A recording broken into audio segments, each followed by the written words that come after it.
Hello student, welcome back to my channel Samrat academy. Student, जितने बच्चे class 10th में हैं और 2026 बोर्ड का पेपर देने वाले हैं उनके वीडियो सबसे ज्यादा इंपॉर्टेंट है। मेरे प्यारों जो आज की इस वीडियो में आप लोगों को मैं 20 नंबर बिल्कुल पक्का कराने वाला हूं। मेरे प्यारों जो आज की इस वीडियो में सभी महत्वपूर्ण बहुविकल्पीय प्रश्न बताने वाला हूं, अभी विज्ञान के। टोटल पूरे किताब का मेरे प्यारों जो मैंने 50 इंपोर्टेंट क्वेश्चन लिया हूं, और ये 50 इंपोर्टेंट क्वेश्चन अगर आप तैयार कर लेते हो तो यहाँ पे आप लोगों के ऑब्जेक्टिव क्वेश्चन में 20 में 20 नंबर बिल्कुल आप लोगों के मेरे प्यारों बच्चों बिल्कुल कंफर्म हो जाएंगे। कोई रोक नहीं सकता है आप लोगों को।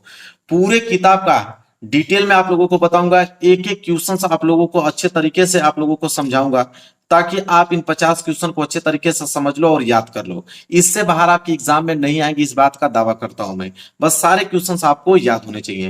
वीडियो को लाइक कर देना, चैनल पर नए होगा तो चैनल को जरूर सब्सक्राइब कर लेना। चलिए पहले क्वेश्चन की तरफ बढ़ते हैं। देखिए पहला क्वेश्चन सबसे मोस्ट इंपोर्टेंट क्वेश्चन है। पहला क्वेश्चन क्या पूछा हुआ है, देखिए पहला क्वेश्चन यह है कि 20 सेंटीमीटर फोकस दूरी वाले उत्तल दर्पण के सामने 20 सेंटीमीटर की दूरी पर स्थित वस्तु का प्रतिबिंब बनता है। कहने का मतलब है कि अगर 20 सेंटीमीटर फोकस दूरी है, अगर इसका फोकस दूरी दिया हुआ है मेरे प्यारों जो 20 सेंटीमीटर, ठीक है। इसके बाद बोला है कि उत्तल दर्पण के सामने 20 सेंटीमीटर दूरी पर कोई वस्तु रखी गई है, जिसे हम लोग यू से डिनोट करते हैं। तो यू बराबर आ जाएगा यहाँ पे 20 सेंटीमीटर, ठीक है। ये भी 20 सेंटीमीटर दिया गया है। पूछ रहा है कि कहां पर वस्तु का प्रतिबिंब बनेगा, मतलब वी का वैल्यू पूछा है कि वी का वैल्यू क्या होगा, ठीक है। चार ऑप्शन आपके पास है, इन चारों ऑप्शनों से बताना कौन सा ऑप्शन सही होगा। कि अगर फोकस दूरी 20 सेंटीमीटर है और कोई वस्तु को 20 सेंटीमीटर दूरी पर रखा गया है, तो उसका प्रतिबिंब कहां पे बनेगा। तो मेरे प्यारों चो यहाँ पे दर्पण वाला जब सूत्र आप लगाओगे तो इसका आंसर देखोगे मेरे प्यारों चो, तो इसका आंसर आएगा 10 सेंटीमीटर दूरी पर दर्पण के कहां पर, पीछे। दर्पण के पीछे बनेगा इसका प्रतिबिंब। तो पहला वाला बिल्कुल राइट आंसर हो जाएगा। क्वेश्चन नंबर पहले का ऑप्शन नंबर फर्स्ट जो है बिल्कुल राइट आंसर हो जाएगा। यह प्रश्न बहुत ज्यादा इंपॉर्टेंट है मेरे प्यारों चो, हर साल आता है, तो इस बार भी आप लोगों को देखने को जरूर से जरूर आप लोगों को मिलेगा। ये क्वेश्चन बहुत ज्यादा इंपॉर्टेंट है। 10 सेंटीमीटर दूरी पर दर्पण के पीछे। क्लियर है। चलिए आगे बढ़ते हैं। क्वेश्चन नंबर दूसरा। क्वेश्चन नंबर दूसरा है कि प्रिज्म से श्वेत प्रकाश की किरण के गुजरने पर सबसे अधिक विचलन होता है। कहने का मतलब है कि ये आपका प्रिज्म है। जब प्रिज्म से श्वेत प्रकाश मतलब सूर्य का प्रकाश यहाँ पे गुजरता है, तो आपको मालूम है कि कोई भी प्रिज्म से जब सूर्य का प्रकाश गुजरेगा तो वो 7 रंगों में विभक्त हो जाता है, ठीक है। कितने रंगों में, 7 रंगों में मेरे प्यारों चो विभक्त हो जाता है। तो कह रहा है कि सबसे अधिक विचलन किस रंग का होता है। तो सबसे अधिक विचलन जो होता है मेरे प्यारों चो, वो होता है आप लोगों का बैगनी रंग का। किस रंग का, बैगनी रंग का सबसे अधिक विचलन होता है। अगर वहीं सबसे कम पूछ ले तो सबसे कम जो होता है लाल रंग का होता है। तो इतना याद रखिएगा आप लोग। तो प्रिज्म से श्वेत प्रकाश की किरण गुजरने पर सबसे अधिक विचलन बैगनी रंग का, और सबसे कम पूछ ले तो लाल रंग का होता है। क्वेश्चन नंबर दूसरा भी आप लोगों को समझ में आ गया।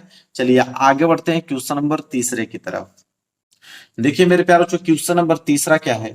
क्वेश्चन नंबर तीसरा पूछा गया यहाँ पे कि विद्युत जनित्र में रूपांतरण होता है। विद्युत जनित्र का मतलब होता है कि जनरेटर, ठीक है। तो चार ऑप्शन दिया गया है आपके पास। कह रहा है कि विद्युत जनित्र में जो रूपांतरण होता है कैसे होता है, ऊर्जा का रूपांतरण कैसे होता है। तो मेरे प्यारों जो यहाँ पे हो जाएगा ऑप्शन नंबर बी जो बिल्कुल राइट आंसर। यांत्रिक ऊर्जा का विद्युत ऊर्जा में। यांत्रिक ऊर्जा होता है मेरे प्यारों जो हाथ से चलाई गई कोई ऊर्जा। जैसे जनरेटर है तो जनरेटर को पहले हम लोग हाथ से चलाते हैं, जब हाथ से हैंडल मारेंगे तब जाके उसमें क्या होगा, विद्युत ऊर्जा में वो क्या होगा मेरे प्यार जो कन्वर्ट होगा, उसमें लाइन जाएगी। तो याद रखिए कि विद्युत जनित्र में रूपांतरण होता है तो यांत्रिक ऊर्जा से विद्युत ऊर्जा में रूपांतरण होता है, इसका याद रखिएगा। तीसरे का दूसरा वाला जो है बिल्कुल राइट आंसर हो जाएगा। यह प्रश्न बहुत ही ज्यादा इंपॉर्टेंट है मेरे प्यारे बच्चों। आगे बढ़ते हैं, अगला प्रश्न देख लीजिए क्या है। अगला प्रश्न है प्रश्न नंबर 4। देखिए प्रश्न नंबर 4 मेरे प्यारे बच्चों है, यहाँ पे बोला है कि 200 वोल्ट 100 वाट के विद्युत बल्ब के तंतु का प्रतिरोध होगा, ठीक है। यहाँ पे मेरे प्यार जो प्रतिरोध पूछा है कि 200 वोल्ट और 100 वाट के विद्युत बल्ब है तो उसका प्रतिरोध कितना होगा। मैं आपको एक फार्मूला बताता हूं। फार्मूला होता है आर बराबर वी स्क्वायर बटे पी। यह फार्मूला होता है मेरे प्यार बच्चों। अब यहाँ पे देखिए आर बराबर क्या हो जाएगा मेरे प्यार बच्चों, वी का वैल्यू तो यहाँ पे देखिए v का वैल्यू कितना मेरे प्यारे बच्चों दिया गया है, तो v का वैल्यू दिया गया है यहाँ पे 220 वोल्ट।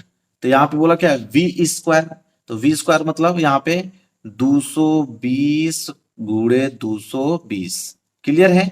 और यहाँ P का वैल्यू, तो P मतलब पावर, शक्ति कितना दिया है, शक्ति दिया है आपका 100 वाट। तो यहाँ पे P की जगह पर हम लोग लग देंगे 100, ठीक है। एक जीरो से ये जीरो कैंसिल हो गया, एक जीरो से ये जीरो कैंसिल हो गया, ठीक है। तो R बराबर कितना आया, तो R बराबर आ गया यहाँ पे 22 गुणे 22, 22 में जब 22 का आप गुणा करोगे तो आपको देखने को मिलेगा 484। प्रतिरोध का मात्रा क्या होता है, ओम होता है। तो कितना आ जाएगा 484 ओम, मतलब दूसरा वाला ऑप्शन जो होगा बिल्कुल राइट आंसर हो जाएगा। क्लियर है मेरे प्यारों, जो आपको समझ में आ रहा है, बिल्कुल यह प्रश्न बहुत ज्यादा इंपॉर्टेंट है। आगे बढ़ते हैं, अगला प्रश्न देख लीजिए क्या है। प्रश्न नंबर 5वां, देखिए प्रश्न नंबर 5वां है, बोला है कि प्रोपेनॉल है।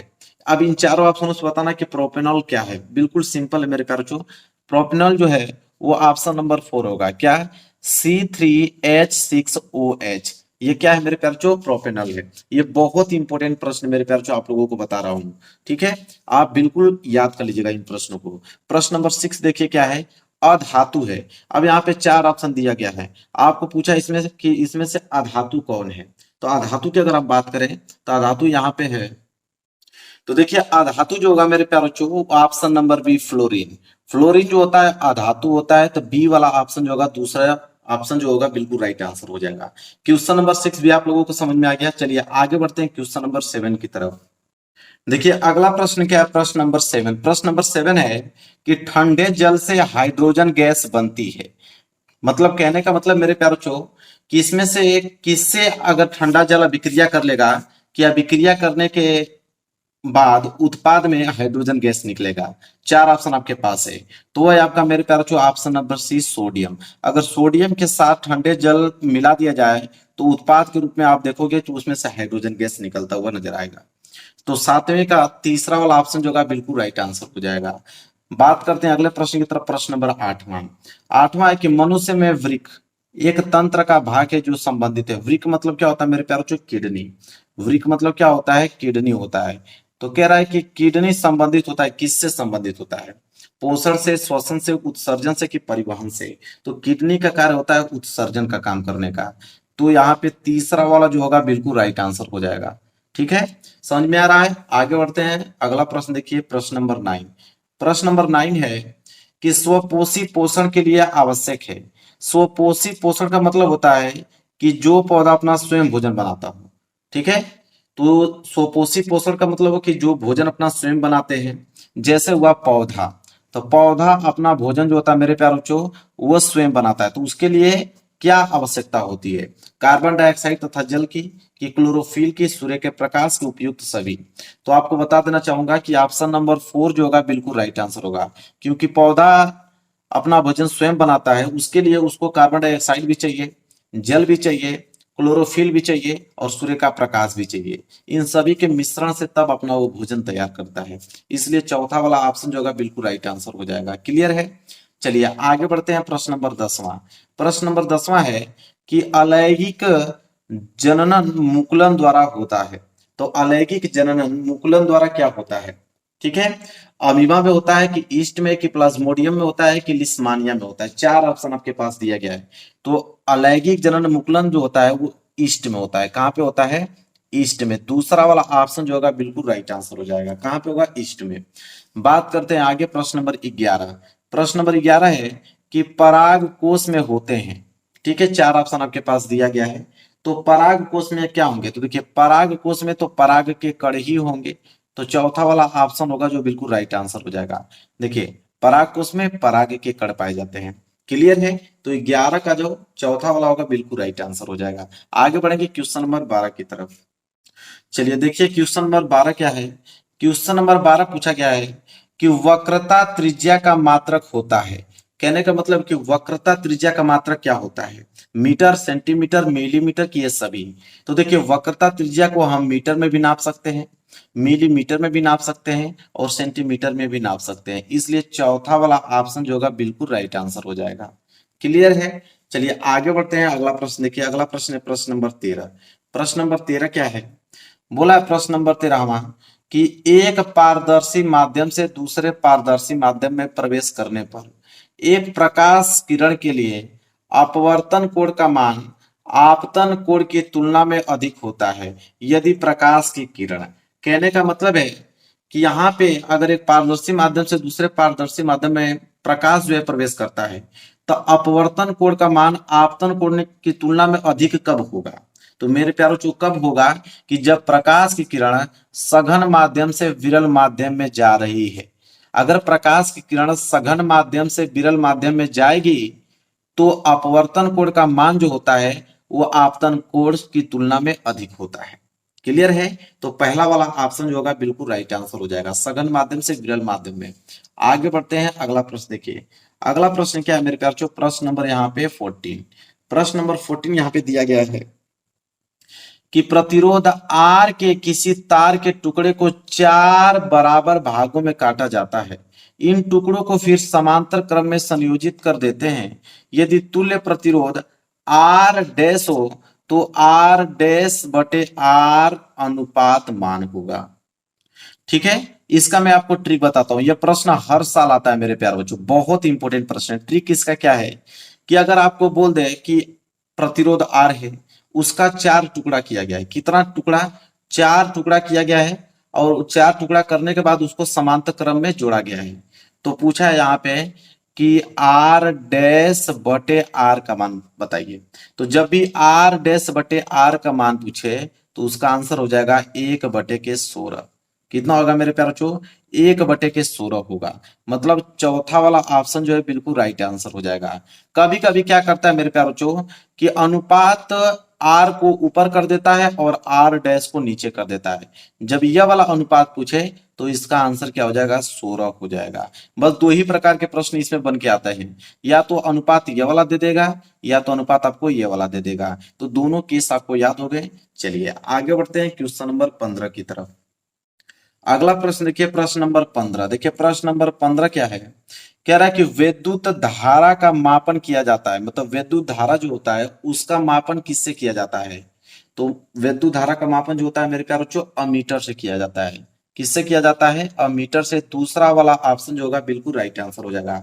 मैं आपको तुरंत इसका आंसर बता रहा हूं ताकि आप लोगों को मेरे प्यारे बच्चों समय आप लोगों का बचत हो, कम समय में आप 50 प्रश्नों को तैयार कर पाए। आगे बढ़ेंगे अगले प्रश्न की तरफ। प्रश्न नंबर 16। देखिए प्रश्न नंबर 16 अगर आपको मालूम है तो जल्दी से कमेंट बॉक्स में उसका आंसर बताइए। क्या है 16वां प्रश्न कि धावन सोडा का रासायनिक सूत्र है। धावन सोडा का मतलब होता है कपड़ा धोने वाला सोडा। ठीक है, तो धावन सोडा का रासायनिक सूत्र क्या होता है? यह प्रश्न बहुत ही ज्यादा वेरी वेरी मोस्ट आईएमपी कर सकते हो। यह प्रश्न बहुत ज्यादा इंपॉर्टेंट है। वैसे तो 50 प्रश्न जो टोटल बता रहा हूं सभी इंपॉर्टेंट है। तो धावन सोडा का रासायनिक सूत्र क्या होता है मेरे प्यारे बच्चों? तो उसका सूत्र होता है ऑप्शन नंबर तीसरा, याद कर लीजिए, Na2CO3.10H2। मतलब जल के जो होते हैं 10 वहां पे अणु पाए जाते हैं धावन सोडा में। ठीक है, आगे बढ़ते हैं अगला प्रश्न देखिए। प्रश्न नंबर 17 क्या है कि 1 विलियन नीले लिटमस को लाल कर देता है। तो इसका पीएच मान क्या होगा? मेरे प्यारों को देखिए इसका ट्रिक बताता हूं कि 1 विलियन नीले लिटमस को लाल कर देता है। आप अनिल के नाम से आप इसको ट्रिक बना सकते हो। अनिल, अनिल का मतलब ये होता है, अ से होता है मेरे प्यारों जो अम्ल। क्या होता है? अ से होता है अम्ल। और न से क्या होता है? नीला को किस में कर देता है? लाल।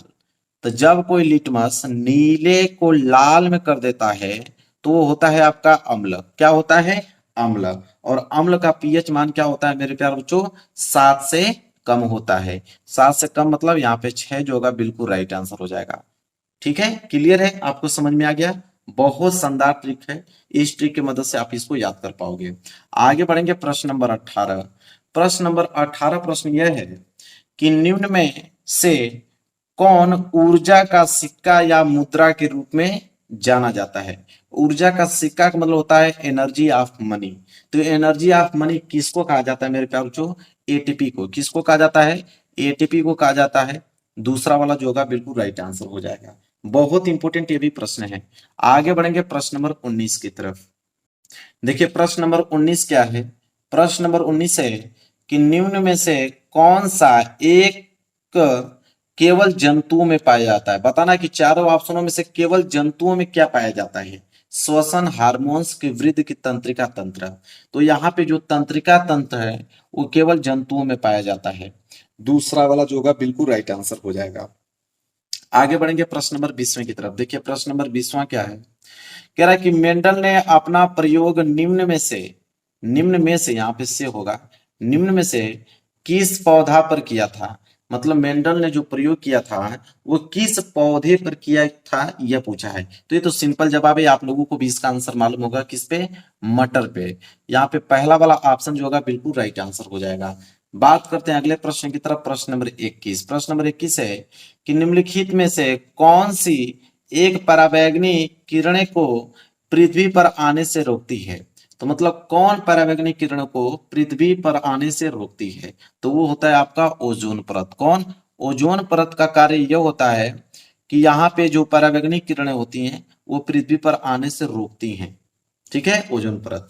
क्लियर है। आगे बढ़ेंगे प्रश्न नंबर 22 की तरफ। प्रश्न नंबर 22 है कि एक विलियन नीले लिटमस को लाल कर देता है, इसका पीएच मान। अभी यह प्रश्न आया था, मैंने ट्रिक आपको बताया था, अनिल अनिल करके मैंने ट्रिक बताया था कि जब नीले से लाल कर देगा तो वह अम्ल होगा, तो अम्ल का पीएच मान 6 होता है। क्लियर है मेरे प्यारे बच्चों। चलिए आगे बढ़ते हैं अगले प्रश्न की तरफ, प्रश्न नंबर 23 की तरफ। प्रश्न नंबर 23 क्या, देखिए प्रश्न नंबर 23 है कि धावन सोडा का रासायनिक नाम है। अभी एक आया था धावन सोडा का रासायनिक सूत्र, अब इसका नाम पूछा है कि धावन सोडा का जो रासायनिक नाम होता है वो क्या होता है। तो धावन सोडा का रासायनिक नाम होता है सोडियम कार्बोनेट। क्या होता है, सोडियम कार्बोनेट होता है मेरे प्यारों, जो याद कर लीजिए, बहुत ही इंपॉर्टेंट प्रश्न है। आगे बढ़ते हैं प्रश्न नंबर 24 की तरफ। यहाँ पे आपको भरना है कि ठंडे तनु अम्ल से हाइड्रोजन गैस बनाता है। मतलब इन चारों ऑप्शनों में से कौन ऐसा तत्व है कि जिसमें अगर हम ठंडे जल मिला दें तो यहाँ पे हाइड्रोजन गैस आप लोगों को देखने को मिलेगा। तो यहाँ पे हो गया मेरे प्यारे बच्चों silica, copper, carbon, zinc. Zinc क्या है मेरे प्यारे बच्चों, जिंक। अगर जिंक में हम अगर जल मिला दें मेरे प्यारे बच्चों, H2O मिला दें, ठीक है, तो यहाँ पे उत्पाद के रूप में आप देखोगे तो हाइड्रोजन गैस आपको देखने को मिलेगा। तो कौन सा तत्व है, जिंक है। यहाँ पे मेरे प्यार जो तीसरा ऑप्शन होगा, तीसरा वाला जो होगा बिल्कुल राइट आंसर हो जाएगा। क्लियर है। चलिए आगे बढ़ते हैं प्रश्न नंबर 25 की तरफ। प्रश्न नंबर 25 है कि पीतल है, पीतल धातु होता है, क्या धातु होता है कि उपधातु होता है कि मिश्र धातु। आपको मालूम है कि पीतल जो होता है वो मिश्र धातु होता है। ठीक है, मिश्र धातु होता है। चौथा वाला ऑप्शन जो होगा बिल्कुल राइट आंसर हो जाएगा। वहीं अगर हम बात करें अगला प्रश्न नंबर 26, प्रश्न नंबर 26 है कि कार्बन परमाणु की संयोजकता होती है। तो कार्बन परमाणु की संयोजक कितना होता है, C4। ठीक है, कार्बन की संयोजकता कितना होता है, 4 होता है। यहाँ पे तीसरा वाला जो होगा बिल्कुल राइट आंसर हो जाएगा। आगे बढ़ेंगे अगले प्रश्न की तरफ, प्रश्न नंबर 27। चलिए अगला प्रश्न देखिए, प्रश्न नंबर 27 क्या है, कह रहा है कि प्रकाश संश्लेषण क्रिया में ऑक्सीजन गैस निकलती है।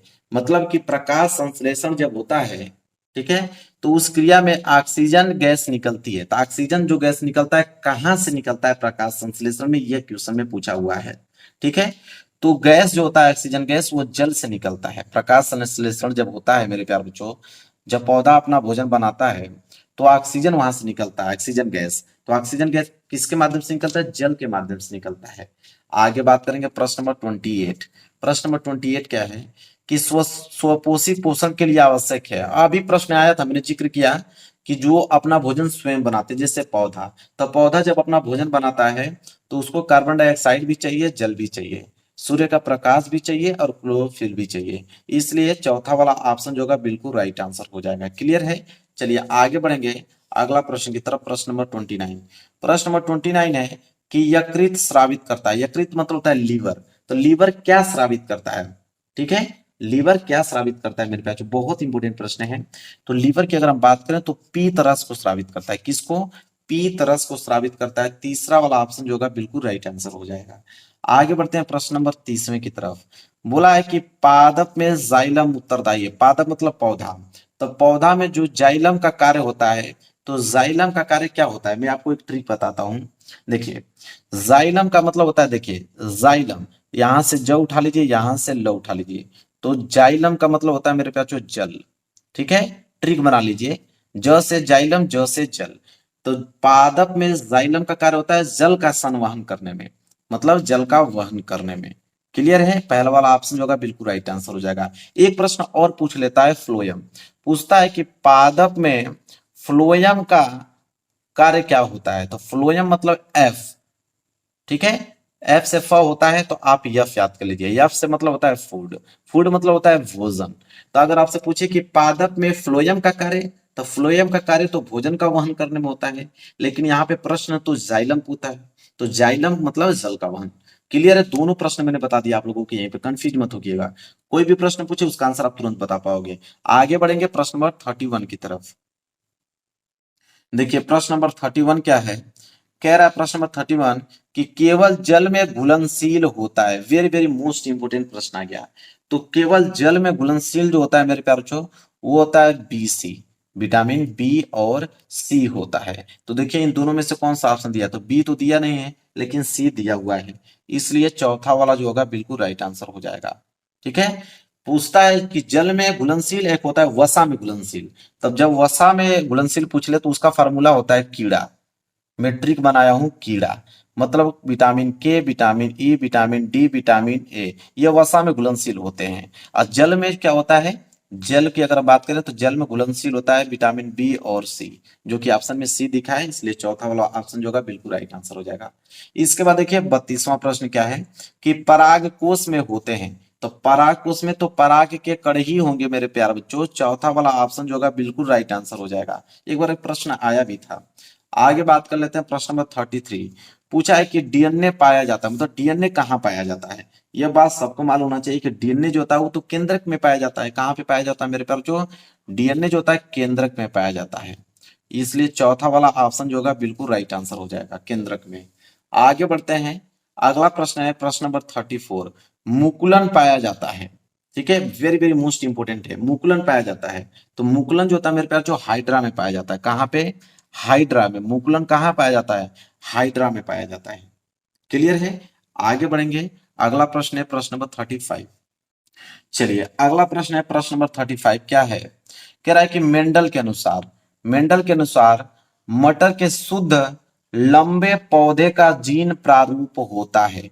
तो मेंडल के अनुसार अगर हम मटर के शुद्ध लंबे पौधे का अगर जीन प्रारूप देखें तो होता है कैपिटल टी, कैपिटल टी। ठीक है, पहला वाला ऑप्शन जो होगा बिल्कुल राइट आंसर हो जाएगा। आगे बढ़ते हैं प्रश्न नंबर 36 की तरफ। क्या है कि मानव में गुणसूत्रों की संख्या होती है। तो मानव में गुणसूत्र 2 जोड़ी पाया जाता है और एक जोड़ी में होता है 23 गुणसूत्र। तो 2 जोड़ी में कितना हो जाएंगे, 23 दूना 46। तो मानव में गुणसूत्रों की संख्या कितनी होती है, 46 होती है। अगर यही पूछे कि मानव में गुणसूत्रों कितने जोड़ी गुणसूत्र पाए जाते हैं, तो 2 जोड़ी गुणसूत्र पाए जाते हैं। ठीक है, और एक जोड़ी में गुणसूत्रों की संख्या 23 होता है, इसलिए 2 जोड़ी में कितना हो जाएगा, 46 हो जाएगा। आगे बढ़ते हैं, अगला प्रश्न है प्रश्न नंबर 37। कह रहा है कि समतल दर्पण की फोकस दूरी होती है। समतल दर्पण, तो समतल दर्पण की फोकस दूरी तो मेरे प्यारे जो अनंत होती है। अनंत का मतलब यहाँ पे दूसरा वाला ऑप्शन जो होगा बिल्कुल राइट आंसर हो जाएगा। क्लियर है, आगे बढ़ते हैं, अगला प्रश्न देख लीजिए क्या है, प्रश्न नंबर 38। प्रश्न नंबर 38 क्या है मेरे प्यारे जो, देखिए प्रश्न नंबर 38 है कि समतल दर्पण द्वारा निर्मित प्रतिबिंब का आवर्धन होता है। समतल दर्पण द्वारा निर्मित प्रतिबिंब का आवर्धन कितना होता है मेरे प्यारे बच्चों, तो 1 होता है। इसलिए होता है क्योंकि यहाँ पे u का वैल्यू v के बराबर होता है, मतलब जितना दूरी पर आप वस्तु रखोगे उतना दूरी पर वस्तु का प्रतिबिंब बनेगा, इसलिए यहाँ पे आवर्धन कितना हो जाता है, 1 हो जाता है। क्लियर है, चलिए आगे बढ़ते हैं प्रश्न नंबर 39 की तरफ। चलिए देखिए प्रश्न नंबर 39 क्या है मेरे प्यारे बच्चों, प्रश्न नंबर 39 है कि एक अवतल दर्पण की वक्रता त्रिज्या अगर 30 सेंटीमीटर है तो इसकी फोकस दूरी होगी। फोकस दूरी मतलब f बराबर होता है मेरे प्यारे बच्चों r बटे के 2। तो यहाँ पे f बराबर क्या हो जाएगा, अवतल दर्पण है इसलिए r का वैल्यू प्लस में होगा, तो r की जगह पे हम लोग 30 रख देंगे और बटे में 2। जब 30 को 2 से डिवाइड करेंगे तो कितना आ जाएगा, 15, मतलब 15 सेंटीमीटर। दूसरा वाला ऑप्शन जो होगा बिल्कुल राइट आंसर हो जाएगा। क्लियर है, चलिए आगे बढ़ते हैं प्रश्न नंबर 40। बोला है कि निम्न में दिए गए माध्यमों में प्रकाश की चाल न्यूनतम होती है, मतलब किस में प्रकाश की चाल जो होता है मेरे प्यार जो कम होता है। तो प्रकाश की चाल कम कब होता है, जिसका अपवर्तनांक ज्यादा होता है, तो हीरे का अपवर्तनांक ज्यादा होता है, इसलिए इसमें प्रकाश की चाल कम होगी। अपवर्तनांक का मतलब इसमें जो कण होते हैं मेरे प्यार, जो बहुत नजदीक होते हैं, तो अगर कण बहुत नजदीक होंगे तो प्रकाश जल्दी से यहाँ पे गुजर नहीं पाएगा, इसलिए स्पीड जो होगी इसकी स्लो हो जाती है। क्लियर है? अगर यही पूछे कि निम्न में दिए गए माध्यम में प्रकाश की चाल अधिकतम किस में होगी, तो अधिकतम की बात होता है निर्वात में। निर्वात में प्रकाश की चाल सबसे अधिक होती है। क्लियर है? अन्यथा आप इसका सीक्वेंस ऐसे बना सकते हैं कि जिसका अपवर्तनांक ज्यादा होता है उसमें प्रकाश की चाल न्यूनतम होती है, मतलब सबसे कम होती है। तो यहाँ पे चारों ऑप्शनों में अगर हम देखें तो हीरे का अपवर्तनांक सबसे ज्यादा था, इसलिए प्रकाश की चाल इसमें कम होगी। क्लियर है? चलिए आगे बात करते हैं। प्रश्न नंबर 41 बोला है कि सामान्य स्वस्थ आंखें के लिए दूर बिंदु होता है। कहने का मतलब है कि अगर आपकी आंखें जो है बिल्कुल स्वस्थ हैं, आपकी आंखें बिल्कुल स्वस्थ हैं, आप कितना दूर तक देख सकते हो? तो अगर बिल्कुल मेरे प्यारे बच्चों, अगर आपकी आंखें बिल्कुल स्वस्थ हैं तो आप अनंत दूरी तक देख सकते हो। क्योंकि देखिए हम लोगों की आंखें स्वस्थ है तो हम लोग चंद्रमा को देख सकते हैं, चांद को देख सकते हैं, सूर्य को देख सकते हैं। ठीक है, तो देखिए कितनी दूरी है, अनंत दूरी है कि नहीं? तो बिल्कुल यहाँ पे चौथा वाला ऑप्शन जो होगा बिल्कुल राइट आंसर हो जाएगा। आगे बढ़ते हैं। प्रश्न नंबर 42 कह रहा है कि दूरदृष्टि दोष के कारण प्रतिबिंब बनता है। मेरे प्यारों बच्चों, अगर आपकी आंखों में दूरदृष्टि दोष है तो प्रतिबिंब कहाँ पे बनेगा? तो रेटिना के पीछे बनता है। कहाँ पे बनता है? रेटिना के पीछे। अगर वही पूछता कि निकट दृष्टि दोष के कारण प्रतिबिंब बनता है तो रेटिना के आगे। अगर आपकी आंखों में निकट दृष्टि दोष रहेगा तो रेटिना के आगे प्रतिबिंब बनेगा। दूर दृष्टि दोष है तो रेटिना के पीछे प्रतिबिंब बनेगा। क्लियर है? चलिए आगे बढ़ते हैं प्रश्न नंबर 43 की तरफ। चलिए अगला प्रश्न है प्रश्न नंबर 43। बोला है कि प्रकाश का प्रकीर्णन सबसे कम होता है। तो प्रकाश का प्रकीर्णन सबसे कम होता है किस रंग का? तो अगर हम बात करें प्रकाश की प्रकीर्णन की, तो लाल रंग का प्रकीर्णन सबसे कम होता है। तो यहाँ पे पहला वाला ऑप्शन जो होगा बिल्कुल राइट आंसर हो जाएगा। आगे बात करते हैं प्रश्न नंबर 44। कह रहा है कि वैद्युत आवेश का मात्रक होता है। आवेश मतलब क्यू। तो वैद्युत आवेश का मात्रक क्या होता है? तो आवेश का मात्रक तो कूलाम होता है मेरे प्यारों चो। दूसरा वाला ऑप्शन जो होगा बिल्कुल राइट आंसर हो जाएगा। वैद्युत आवेश का मात्रक कूलाम। बात करते हैं अगले प्रश्न की तरफ। प्रश्न नंबर 45 क्या है कि किसी चालक में 2 एम्पियर की धारा प्रवाहित हो रही है। ठीक है, तो 2 सेकेंड में चालक से गुजरने वाले आवेश की मात्रा पूछा है। मतलब कहने का मतलब है कि चालक में 2 एम्पियर की धारा, यहाँ पे आई का वैल्यू दिया हुआ है मेरे प्यारों चो 2 एम्पियर, और यहाँ पे बोला है कि 2 सेकेंड, यहाँ पे टी का वैल्यू दिया हुआ है मेरे प्यारों चो 2 सेकेंड। पूछा है कि कितना आवेश उसमें गुजरेगा, मतलब क्यू का वैल्यू। तो क्यू बराबर फार्मूला होता है आई इंटू टी। तो यहाँ पे क्यू बराबर क्या हो जाएगा? आई का वैल्यू 2, और यहाँ पे टी कितना दिया है? 2 सेकेंड। तो क्यू बराबर क्या हो जाएगा? 2 दूनी के 4। आवेश का मात्रा क्या होता है अभी हमने बताया? गुलाम। तो यहाँ पे क्या हो जाएगा? 4 गुलाम। 4 गुलाम का मतलब पहला वाला ऑप्शन जो होगा बिल्कुल राइट आंसर हो जाएगा। क्लियर मेरे प्यारे बच्चों? चलिए 4 गुलाम। आगे बढ़ते हैं। अगला प्रश्न देखिए, प्रश्न नंबर 46 कह रहा है कि विद्युत धारा का मापन किया जाता है। मेरे प्यारे बच्चों, मैंने अभी प्रश्न आया था, मैंने आप लोगों को बताया कि विद्युत धारा का मापन अमीटर से किया जाता है। किससे? अमीटर से किया जाता है। दूसरा वाला ऑप्शन जो होगा बिल्कुल राइट आंसर हो जाएगा। आगे बढ़ेंगे प्रश्न नंबर 47 की तरफ। चलिए अगला प्रश्न देखिए, प्रश्न नंबर 47 कह रहा है कि एक गोलीय दर्पण की वक्रता त्रिज्या जो है 30 सेंटीमीटर है, तो इसकी फोकस दूरी पूछा है। तो गोलीय दर्पण की वक्रता त्रिज्या मतलब यहाँ पे बोला है आर का वैल्यू दिया हुआ है 30 सेंटीमीटर। आपको एफ की वैल्यू पूछा है, तो एफ बराबर फॉर्मूला क्या होता है? R/2। आर का वैल्यू कितना है? 30, और यहाँ बटे 2। जब 30 को 2 से भाग दोगे तो कितना आ जाएगा? 15 सेंटीमीटर। यहाँ पे दूसरा वाला होगा जो बिल्कुल राइट आंसर हो जाएगा। क्लियर है मेरे प्यारे बच्चों? चलिए आगे बढ़ते हैं। अगला प्रश्न है प्रश्न नंबर यहाँ पे 48। देखिए प्रश्न नंबर 48 क्या है? प्रश्न नंबर 48 पूछा है कि रासायनिक समीकरण। आपको रासायनिक समीकरण आपको दिया हुआ है, बोला है यहाँ पे कि बेरियम क्लोराइड है। ठीक है, यहाँ पे BaCl2 जो कि जलीय विलयन है, H2SO4 जो कि जलीय विलयन है, ये दोनों अभिक्रिया करके BaSO4, ठीक है, बेरियम सल्फेट बनाते हैं जो कि ठोस है। और यहाँ पे 2HCl जो कि जलीय है। मतलब ये आपको रासायनिक समीकरण दिया हुआ है और पूछा है ऑप्शन में कि कौन सी यह अभिक्रिया है। तो मेरे प्यारों जो देखिए, यह आपका अभिकर्मक होता है और इधर आपका उत्पाद होता है। एरो की इस पार जो होता है वो उत्पाद होता है। आपको एक मैं ट्रिक बताता हूँ मेरे प्यारे बच्चों, कि अगर उत्पाद में कोई चीज अगर ठोस आ जाए, अगर उत्पाद में कोई चीज अगर ठोस आ जाए, तो मेरे प्यारे बच्चों वो आपका होता है अवक्षेपण अभिक्रिया। क्या होता है मेरे प्यारे बच्चों? अवक्षेपण अभिक्रिया होता है। तीसरा वाला ऑप्शन जो होगा बिल्कुल राइट आंसर हो जाएगा, याद कर लीजिए। जब भी रिएक्शन हो रहा है, रिएक्शन के बाद उत्पाद में अगर कोई चीज ठोस में बच जा रहा है, तो ठोस में कोई चीज आ रहा है मतलब अवक्षेपण अभिक्रिया हुआ है। ये ट्रिक याद कर लीजिए। आगे बढ़ेंगे, प्रश्न नंबर यहाँ पे 49। प्रश्न नंबर 49 है कि 5 ओम प्रतिरोध तार को बराबर टुकड़ों में काटने पर प्रत्येक टुकड़ों का प्रतिरोध होगा। ठीक है, तो देखिए यह प्रश्न का ट्रिक मैं बताता हूं। जब यह प्रश्न आ जाए कि 5 ओम प्रतिरोध तार को बराबर टुकड़ों में काटने पर प्रत्येक टुकड़ों का प्रतिरोध कितना हो जाएगा? 1 हो जाएगा। कितना हो जाएगा? 1 ओम हो जाएगा प्रतिरोध। ठीक है, आगे बढ़ेंगे अगला प्रश्न की तरफ, और लास्ट प्रश्न है प्रश्न नंबर 50। देखिए प्रश्न नंबर 50 क्या है कि मानव में गुणसूत्रों की संख्या, मैंने बताया कि मानव में 2 जोड़ी गुणसूत्र पाया जाता है, और एक जोड़ी में कितना होता है? 23। तो 2 जोड़ी में कितना हो जाएगा? 46। ठीक है, तो 46 का मतलब कौन सा ऑप्शन? तीसरा वाला ऑप्शन जो होगा बिल्कुल राइट आंसर हो जाएगा। तो मेरे प्यारे बच्चों, आज की इस वीडियो में मैंने आप लोगों को 50 very very most important question बता दिया। बस मात्र इन 50 क्वेश्चनों को आप याद कर लीजिए। 20 में 20 नंबर आप लोगों का बिल्कुल पक्का हो जाएगा। वीडियो को लाइक कर देना, चैनल पर नए हो तो चैनल को जरूर सब्सक्राइब कर लेना। मिलेंगे एक प्यारे से नेक्स्ट वीडियो में, तब तक के लिए धन्यवाद।